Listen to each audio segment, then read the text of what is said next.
ಈ ಲಲಿತಾ ಸಹಸ್ರನಾಮ ಅನ್ನೋದು ಬ್ರಹ್ಮಾಂಡ ಪುರಾಣದ ಒಂದು ಭಾಗ.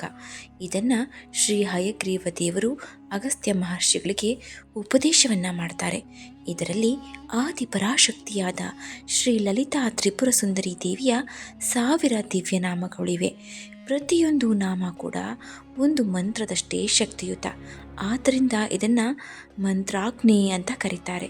ಸ್ನೇಹಿತರೆ, ಲಲಿತಾ ಸಹಸ್ರನಾಮವನ್ನು ಹೇಗೆ ಓದಬೇಕು, ಯಾವಾಗ ಓದಬೇಕು, ಏಕೆ ಓದಬೇಕು, ಯಾವ ಯಾವ ನಿಯಮಗಳನ್ನು ಪಾಲಿಸಬೇಕು, ಇದನ್ನು ಓದೋದ್ರಿಂದ ಯಾವ ಫಲ ದೊರೆಯುತ್ತೆ, ಇದರ ಮಹತ್ವ ಏನು ಅನ್ನೋದು ಎಲ್ಲರ ಪ್ರಶ್ನೆಯಾಗಿರುತ್ತೆ. ಹಾಗಾದರೆ ಇವತ್ತಿನ ವಿಡಿಯೋದಲ್ಲಿ ಇಲ್ಲಿ ಎಲ್ಲದಕ್ಕೂ ಉತ್ತರವನ್ನು ತಿಳಿದುಕೊಳ್ಳೋಣ. ಜಗತ್ತಿನ ಅತ್ಯಂತ ಶಕ್ತಿಶಾಲಿ ಮತ್ತು ಪವಿತ್ರ ಸ್ತೋತ್ರಗಳಲ್ಲಿ ಒಂದಾದ ಲಲಿತಾ ಸಹಸ್ರನಾಮದ ಬಗ್ಗೆ ನಾವು ತಿಳಿದುಕೊಳ್ಳೋಣ. ಲಲಿತಾಂಬಿಕೆಯ 1000 ದಿವ್ಯನಾಮಗಳನ್ನು ಒಳಗೊಂಡಿರುವ ಈ ಮಹಾಸ್ತೋತ್ರವು ಕೇವಲ ಒಂದು ಪಾರಾಯಣವಲ್ಲ, ಅದು ದೇವಿಯ ಅನುಗ್ರಹವನ್ನು ಪಡೆಯುವ ಒಂದು ದಿವ್ಯ ಮಾರ್ಗವಾಗಿದೆ. ಈಗಾಗಲೇ ಹೇಳಿದಂತೆ ಬ್ರಹ್ಮಾಂಡ ಪುರಾಣದ ಒಂದು ಭಾಗವೇ ಆಗಿದೆ ಲಲಿತಾ ಸಹಸ್ರನಾಮ. ಲಲಿತಾ ಸಹಸ್ರನಾಮವನ್ನು ಏಕೆ ಓದಬೇಕು ಅನ್ನೋದು ಹಲವರ ಪ್ರಶ್ನೆ. ಈ ಲಲಿತಾ ಸಹಸ್ರನಾಮವನ್ನು ಓದುವುದರಿಂದ ಅಥವಾ ಪಠಿಸೋದ್ರಿಂದ ಲಲಿತಾದೇವಿಯ ಕೃಪೆ ಉಂಟಾಗುತ್ತೆ ಅಂತ ಶಾಸ್ತ್ರಗಳು ಹೇಳುತ್ತೆ. ಮನಸ್ಸಿನ ಚಂಚಲತೆಯನ್ನು ದೂರ ಮಾಡಿ ಮನಸ್ಸಿಗೆ ಶಾಂತಿ, ನೆಮ್ಮದಿ, ಆತ್ಮವಿಶ್ವಾಸವನ್ನು ತಂದುಕೊಡುತ್ತೆ. ಕುಟುಂಬದಲ್ಲಿ ಏನಾದರೂ ಕಲಹಗಳಿದ್ರೆ ಕುಟುಂಬದಲ್ಲಿ ಸುಖ ಶಾಂತಿ ನೆಲೆಸುತ್ತೆ. ಆರೋಗ್ಯ ಸಮಸ್ಯೆಗಳು ಕಡಿಮೆಯಾಗುತ್ತೆ. ಮನಸ್ಸಿನ ಭಯ, ಆತಂಕಗಳು ಲಲಿತಾ ಸಹಸ್ರನಾಮವನ್ನು ಪಠಿಸೋದ್ರಿಂದ ಕಡಿಮೆಯಾಗುತ್ತೆ. ಆರ್ಥಿಕ ಸ್ಥಿರತೆ, ಸಮೃದ್ಧಿ ವೃದ್ಧಿಯಾಗುತ್ತೆ. ಭಕ್ತಿ ಮತ್ತು ಆಧ್ಯಾತ್ಮಿಕ ಬೆಳವಣಿಗೆ ಉಂಟಾಗುತ್ತದೆ.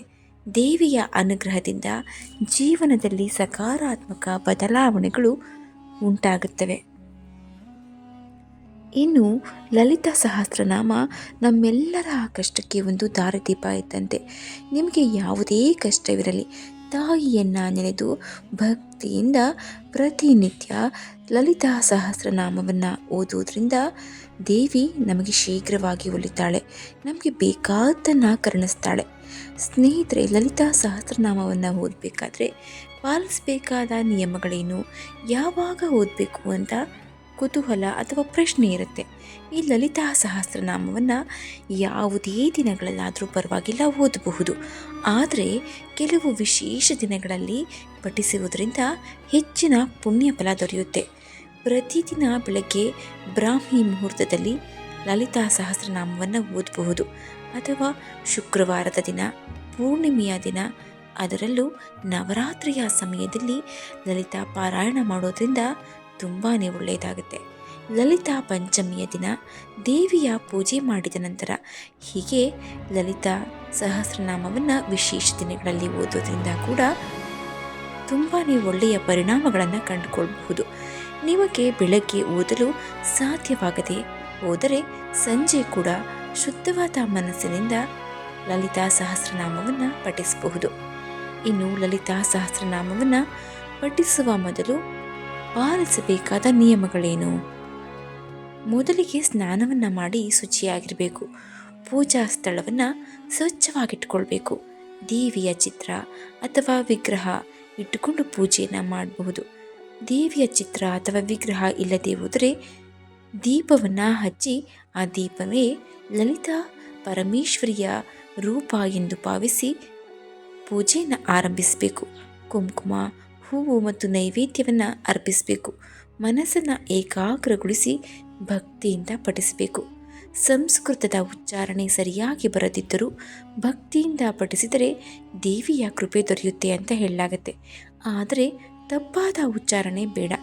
ಉಚ್ಚಾರಣೆ ಮಾಡಲು ಬರದಿದ್ದರೆ ಲಲಿತಾ ಸಹಸ್ರನಾಮವನ್ನು ಕೇಳಿದರೂ ಕೂಡ ಅಷ್ಟೇ ಪುಣ್ಯ ಫಲ ದೊರೆಯುತ್ತೆ. ಶುದ್ಧತೆ ಮತ್ತು ಸ್ವಚ್ಛತೆಗೆ ಹೆಚ್ಚಿನ ಆದ್ಯತೆಯನ್ನು ನೀಡಿ. ಸಾಧ್ಯವಾದಷ್ಟು ಒಂದೇ ಸಮಯದಲ್ಲಿ ಪಠಣೆಯನ್ನು ಮಾಡಿ. ನೀವು ಸಂಕಲ್ಪವನ್ನು ಮಾಡಿಕೊಂಡು 9 ದಿನ, 11 ದಿನ, 21 ದಿನ, 48 ದಿನ, ಹೀಗೆ ನಿಮಗೆ ಎಷ್ಟು ದಿನ ಸಾಧ್ಯವೋ ಅಷ್ಟು ದಿನ ಲಲಿತಾ ಸಹಸ್ರನಾಮವನ್ನು ಓದಬಹುದು. ಅಥವಾ 1 ದಿನ ಕೂಡ ಓದಿದ್ರೂ ಲಲಿತಾ ಪರಮೇಶ್ವರಿ ನಮಗೆ ಶೀಘ್ರವೇ ಒಲಿತಾಳೆ. ಕೋಪ, ಅಸೂಯೆ, ನಕಾರಾತ್ಮಕ ಭಾವನೆಗಳಿಂದ ದೂರ ಇರಿ. ಸಾಧ್ಯವಾದಷ್ಟು ಭಕ್ತಿಯೊಂದನ್ನು ಮನಸ್ಸಿನಲ್ಲಿಟ್ಕೊಳ್ಳಿ. ಪಠಿಸುವಾಗ ಮಧ್ಯದಲ್ಲಿ ಅನಗತ್ಯ ಮಾತುಗಳನ್ನು ಆಡಬಾರ್ದು. ಮನೆಯಲ್ಲಿ ಯಾವುದೇ ರೀತಿಯ ತೊಂದರೆಗಳು ಅಥವಾ ಅಡ್ಡಿಗಳು ಲಲಿತಾ ಸಹಸ್ರನಾಮವನ್ನು ಪಠಿಸುವಾಗ ಬರದಂತೆ ನೋಡಿಕೊಳ್ಳಿ.